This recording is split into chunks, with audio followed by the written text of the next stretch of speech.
तुमच्याकडे अचानक legal notice येते आणि तुम्ही घाबरताय? थांबा. 99% लोक इथेच मोठी चूक करतात. आता आपण आधी ते समजून घेऊया, लीगल नोटीस म्हणजे काय? तर लीगल नोटीस म्हणजे कोर्टात केस जाण्यापूर्वी तुम्हाला दिलेली पूर्वसूचना, ज्या सूचनेमध्ये काही डिमांड असू शकते. आता उदाहरण म्हणून आपण बघूया. समजा तुम्ही एखाद्याला 5 लाख रुपये उधार दिलेत आणि तो तुमचे पैसे परत करत नाही आहे.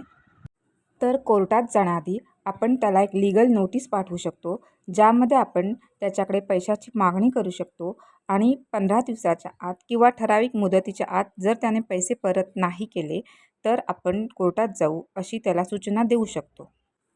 जर समोरच्याने ही नोटीस दुर्लक्षित केली तर त्याला उधार घेतलेली अमाऊंट प्लस कोर्टाचा खर्च प्लस इंटरेस्ट असा जास्त खर्च द्यावा लागतो.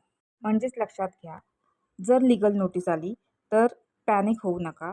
नोटीस नीट काळजीपूर्वक वाचा, योग्य वकिलांचा सल्ला घ्या आणि नोटिशीला प्रॉपर उत्तर द्या. तर घाबरू नका. लीगल नोटीस म्हणजे फक्त वॉर्निंग असते.